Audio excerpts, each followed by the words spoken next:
Thanks for joining us for the KC Ready For's 10 Videos to Celebrate 10 Years campaign.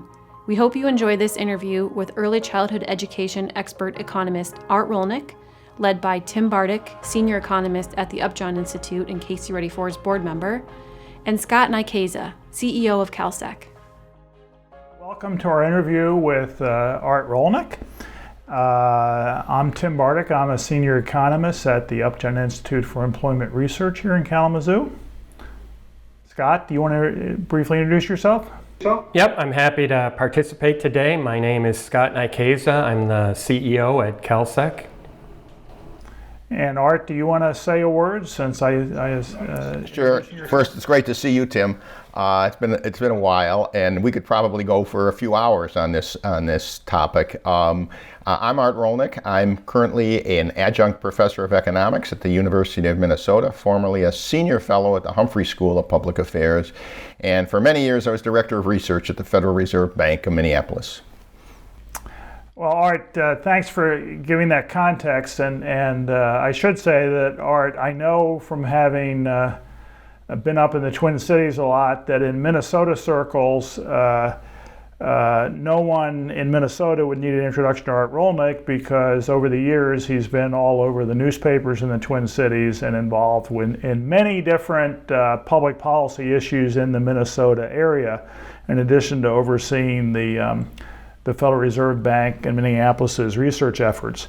So I guess the first question is, I know a question you've been asked a lot, Art, and as a natural question, which is, okay, you're an economist, you're research director of a Federal Reserve Bank in Minneapolis.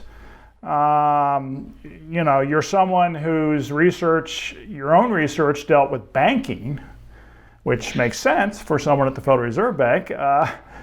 How on earth did you come about that you're now a prominent advocate for early childhood education, talk a lot about the research? How did you get from working on banking to this whole area dealing with kids? So, Tim, I like to tell people I used to worry about banks. Now I worry about babies. And how I got there is very serendipity. I was at a lunch where a speaker from an organization here in Minneapolis called Ready for Kindergarten. And they were making a very passionate speech about investing in high quality early education for our most at-risk kids. And I'm listening to them, and I'm actually not that happy with the talk. I'm saying, look guys, I understand the moral argument, but it hasn't gotten you very far over these years. I have a hunch you could make a pretty good economic argument. And that was my mistake because they didn't disagree with me. They invited me on the board and they asked me to kind of write the white paper, if you will.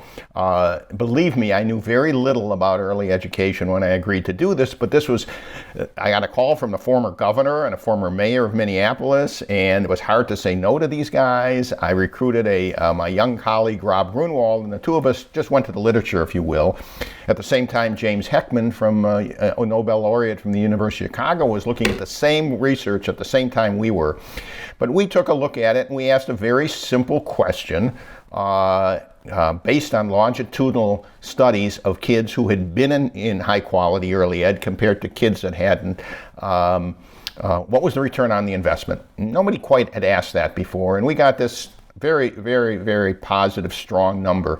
And that's how I got started. I didn't mean to start as an advocate. I was simply doing this white paper. I gave it to Ready for K to the governor and the mayor. I figured I was done. That was back in 2003, and it's been nonstop because they start pushing it out. It went viral. And our bottom line was then it was the best public investment you can make. And Tim, I have to thank you a lot for continuing that research and continuing that effort. It really has had a positive impact on public policy. What would you say from all these studies, Art, is the most surprising thing about the economic return to investing in pre-K? And I guess I'd also ask you, in addition to saying what's surprising, okay, so as economists, we talk about return on investment, and there's a high return on investment investing in pre-K. What does that actually mean for the average person or the average business? What are the real economic differences that occur in our society, in our economy, due to investing in pre-K? What would people actually see would be different if we invested a lot more in high-quality pre-K?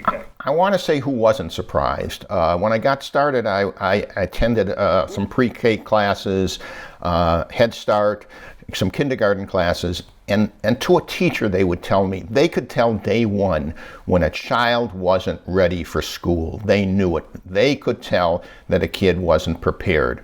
They weren't surprised when when we start sending our at-risk children to high-quality programs, and they could tell they had been through the programs. That wasn't the surprise. I think the surprise was, sure, you start school ready, and that seems to make a difference, but now we find 40, 50 years later, it makes a huge difference in the lives of these children because they're more likely to be literate by the 6th grade, graduate high school, get a job, pay taxes, stay off welfare. Crime rate went down significantly.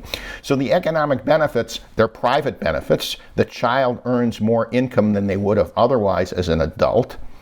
But there are these public benefits, and that's why we argue it's such a high public return because, there was a recent study in North Carolina that showed when kids went through these high-quality programs in a poverty school, teacher turnover went way down because now they could teach rather than have to work with various problem children that were struggling. So what surprised me is all these economic benefits that went to the public sector, and they keep getting stronger and stronger. In another area, this one didn't surprise me so much. Both Heckman and I were speculating that in the long term there'd be a health benefit. And sure enough, he found as adults, the children who were in these programs had less heart disease, had less diabetes, and less mental health issues. So there are some benefits that we didn't think would occur. We suspected they might, but now we have the data to show. The other surprise, and it was a surprise because we didn't have the data, is the impact on the parent. In our program here in north side of Minneapolis, where we're providing these kind of high-quality early ed programs for our families, the parents are going back to work, back to school, their income is going up. These are parents that have been living in poverty all their lives. All of a sudden, they have hope. So it's changing not just the child's life, but it's changing the family's life.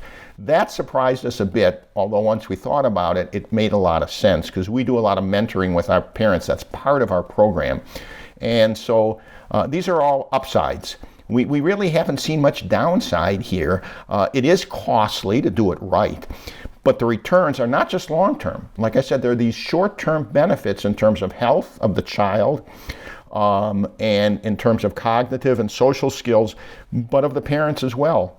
So we're saying, yeah, there's long-term benefits that are strong, but the short-term benefits are also very critical. And when you start to look at the political situation today in this economy, in this country, and we talk about equity and equal treatment and equal opportunity, I would argue this is one of the best tools we have to start making progress on an equitable society. Art, as the CEO of a private company, and what do you wish everyone really understood about return on investment in early childhood education? And maybe, to be more specific, what are some of the key features of early childhood development that lead to higher returns for the economy and society? Sure. Scott, it's an interesting question you asked because my political success on this issue came from the business community. It came from a man by the name of Warren Staley initially. He was the CEO and chair of the Cargill Company, the most successful private company, I think, in the world. And then Doug Baker, who was CEO of Ecolab, and Ken Powell, who was CEO of General Mills. And we had CEO of Blue Cross Blue Shield, United Healthcare. It was interesting. Rate of return was an easy concept for them to understand. Their big issue was, will it work in practice? Fine, guys like you and Tim Bartik and James Heckman, you can show that in the research and sort of a rarefied environment, but it wouldn't work in the real world. So it was the business community that came to the plate. They provided us with $20 million. They were actually part of an organization, foundation called the Minnesota Early Learning Foundation that funded a pilot to see if we could engage the parents. We provided them with an early learning scholarship and a mentor that they could use at a 4-star rated program. And it was super successful. So what worked with the business community and what helped, what I think they understood right away was the rate of return and then results. They wanted to show that it wasn't just an academic exercise, but indeed we could take this to the real world and it would work. And we got extraordinary results. And because of that, now this is 15 years later, in Minnesota, we're up to $70 million a year for early learning that the state provides for early learning scholarships and mentors to our most at-risk families. And we're continuing to get these strong results. And that's why we have the business community support. Not just, look, if you're a General Mills or you're an Ecolab or you're a health organization in this state, you're looking long term. You're not just looking today, and you realize how important a healthy community is. So for them to show them these kind of results that are short term and long term, they realize a better community means a better workforce, means a better corporation long term. I was gonna, to follow up, I think you've answered why businesses should care about childhood education, but in particular now, why should we care about early childhood education now in our current economic situation? Well, the pandemic is just a crisis upon a crisis. And I think people are recognizing how important the industry is, the early childhood industry is.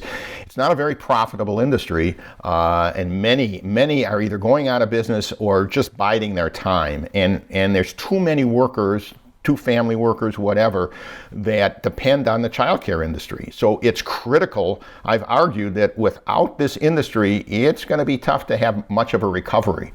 That there are too many parents that need these kind of services. So this is not just for low income, this is for all parents. And so in this environment, this industry is becoming critical. We need to support it. There's a lot of money going to businesses that I would argue is misplaced. That if you want to talk about critical industries, this one should be one of the top industries that we support. It's getting some support. There's some new legislation that my Senator Tina Smith is supporting with Elizabeth Warren. I think it's up to $50 billion to support this industry nationwide. And that's a starting point. It is critical for the workforce in this country to have this industry strong and healthy. What about, beyond the political action, what can an individual business do maybe in the community on its own? Well, their employees. One of the benefits I would offer employees is some sort of subsidy for quality early childhood education. At General Mills, they actually have a high quality program in their home office.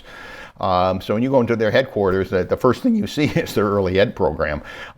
It's a great benefit. You're trying to recruit some of the top families from around the country, some of the top, business majors, whatever.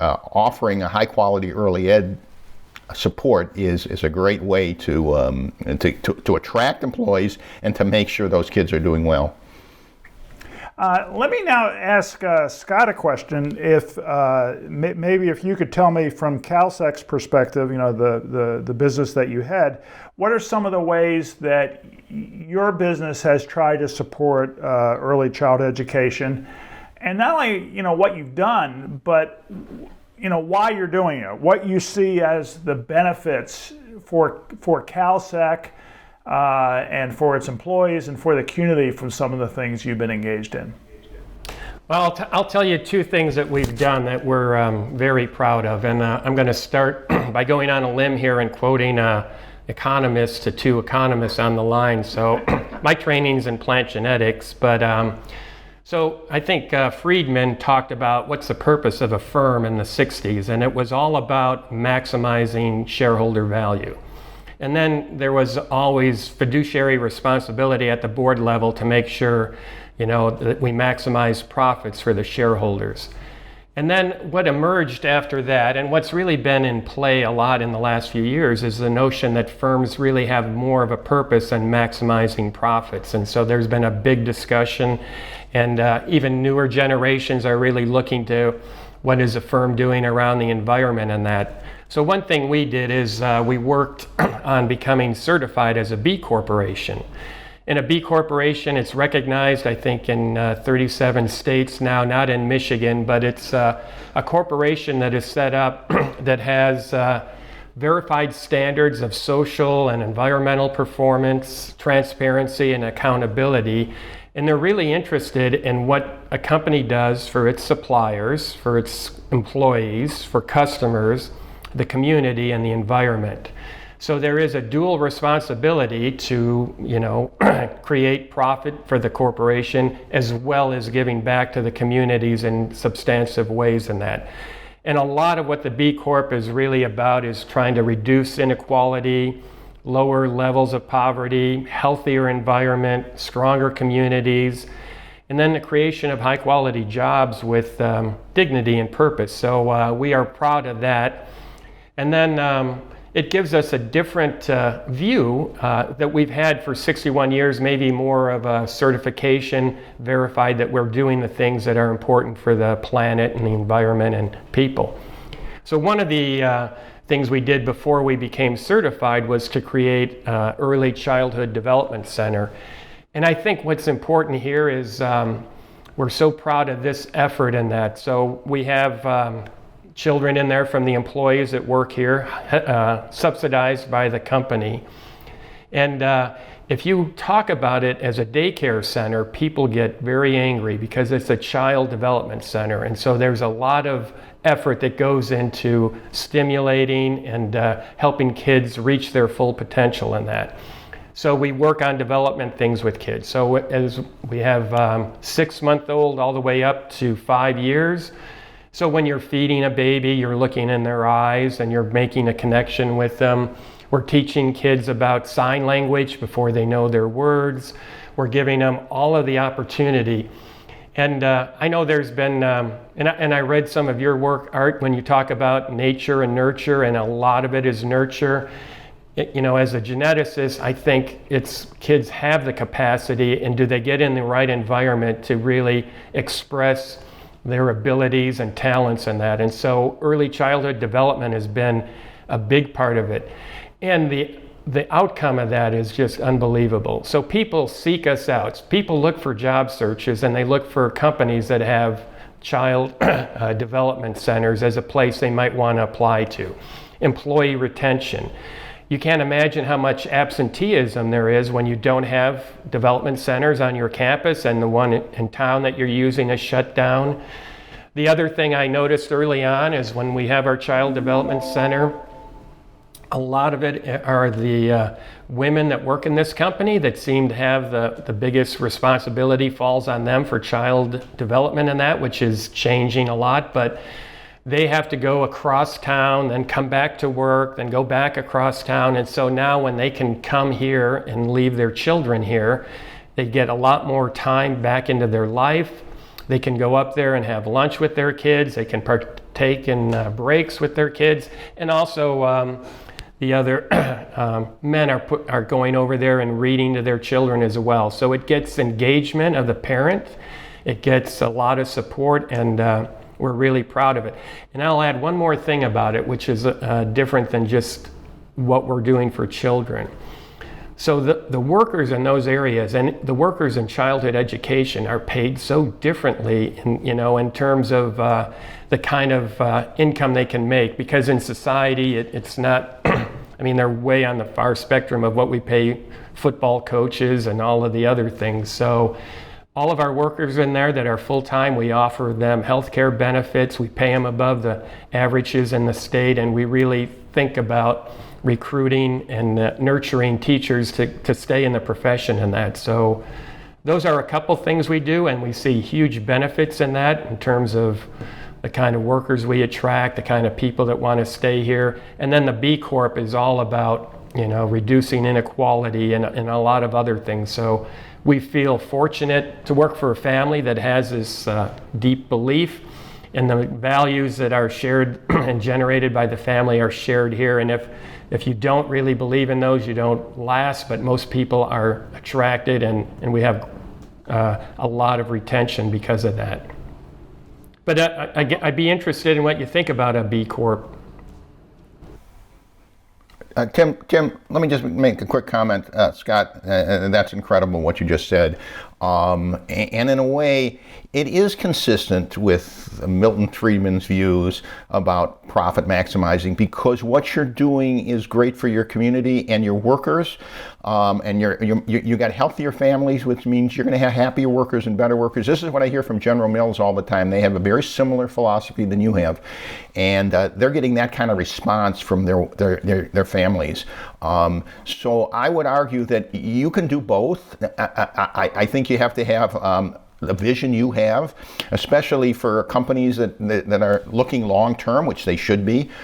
This is a kind of investment that really does pay off for a whole lot of reasons, and quality workforce is critical for long-term success for your company and for the community. So there's some community benefits there, but I think good companies that have that kind of vision that you have will make a huge difference for your bottom line. And so I don't necessarily think it's inconsistent, but I do think you need some public vision too, because there's huge public benefits here. But thank you for that leadership, by the way. I'd like to take you on the road with me with that kind of a program. That's very impressive.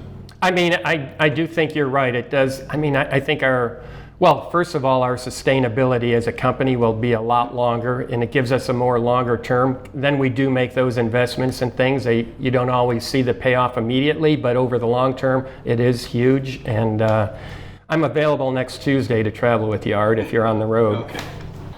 Okay. I guess one question I would like to ask both of you to respond to. So we've outlined how this benefits individual businesses. It benefits the business community as a whole to invest in early childhood. What's the problem? Why isn't it happening more? Or I guess it is happening to some extent. There has been increased interest in early childhood education. I think during the pandemic, people become more aware of the importance of childcare. But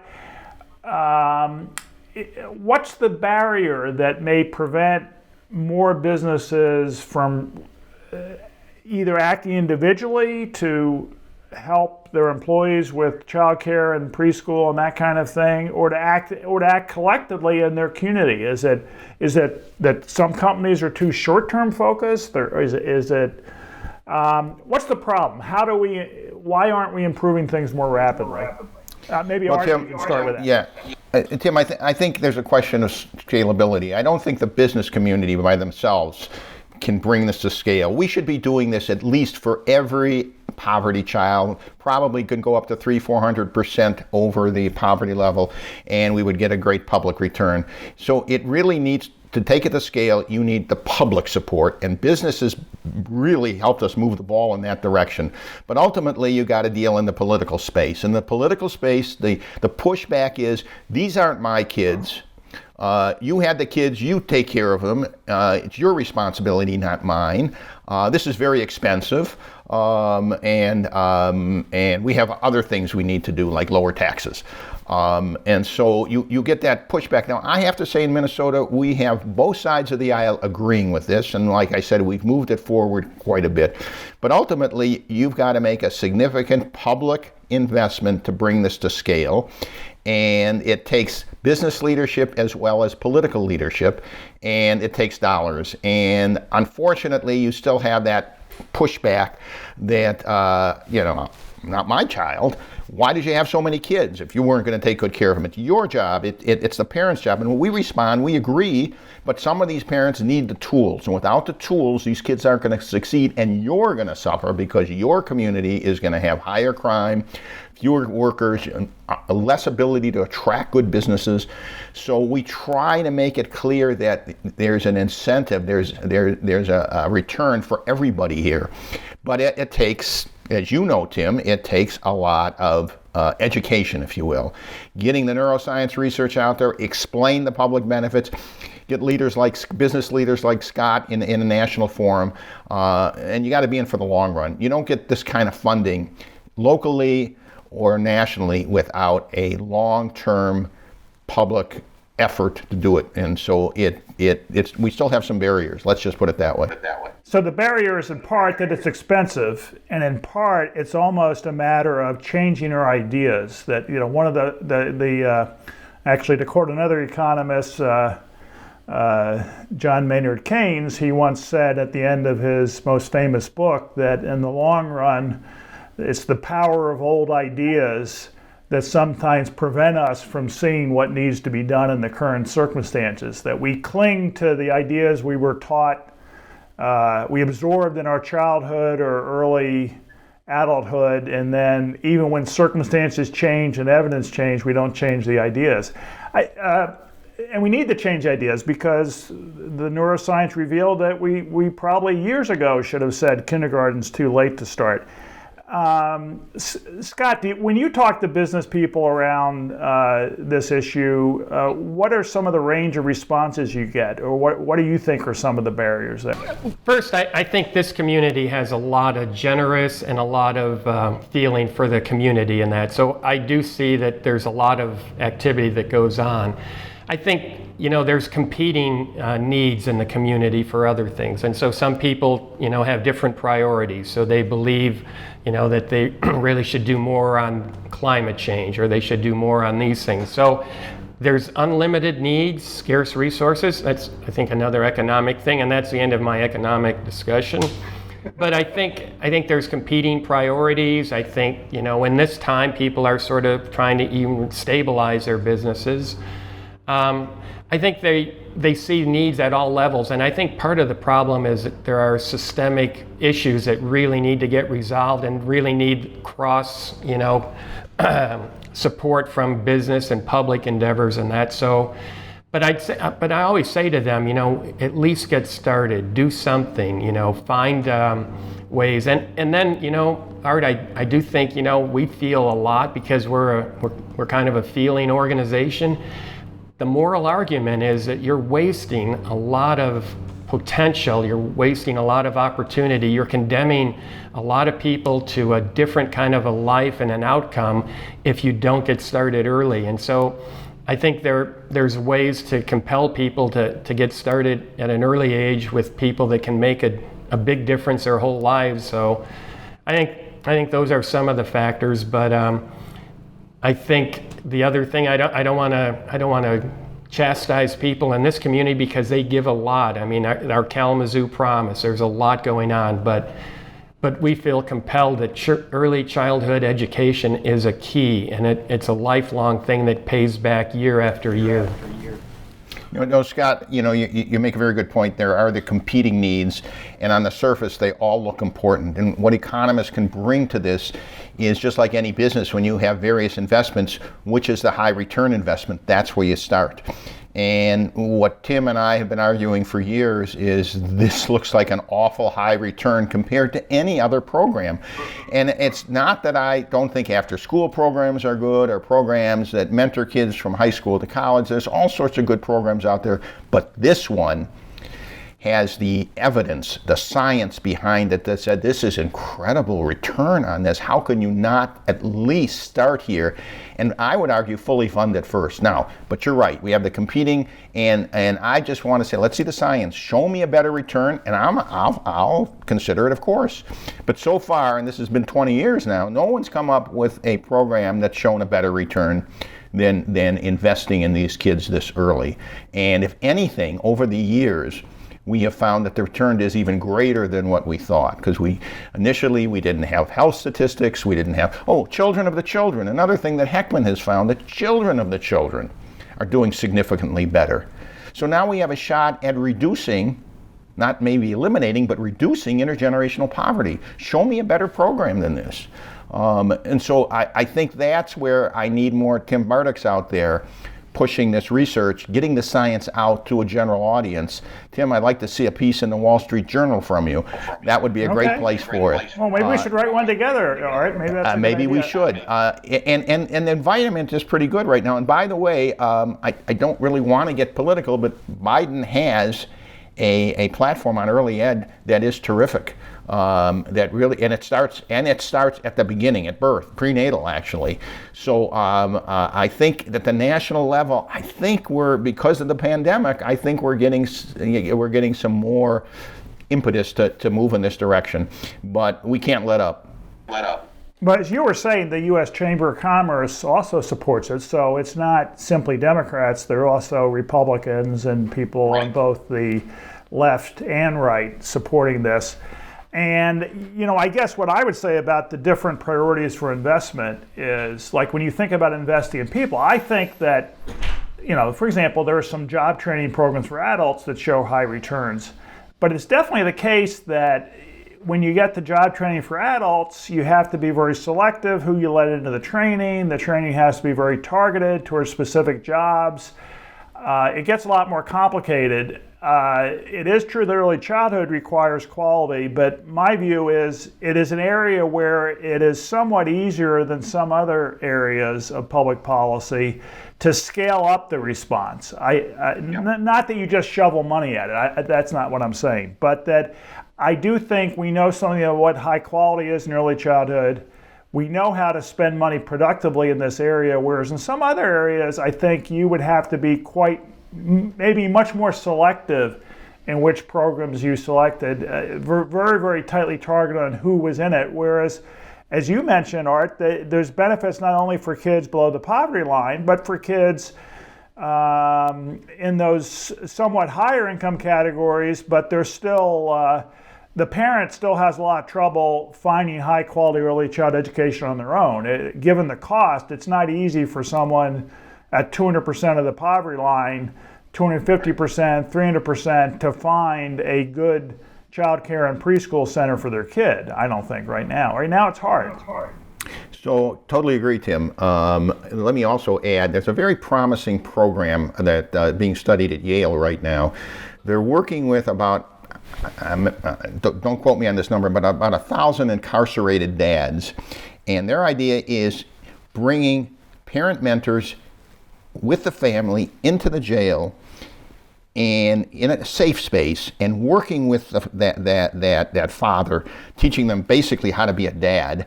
And what they're finding, it's preliminary right now, that there's a significant reduction in recidivism, but now that child's going to have two parents and that father is going to have a much better outcome, let's put it that way. And so the potential return there is huge, and it's not an expensive program, but it's clearly tied to early childhood education because we're bringing in the babies and we're bringing in the moms and we're helping to reestablish that family.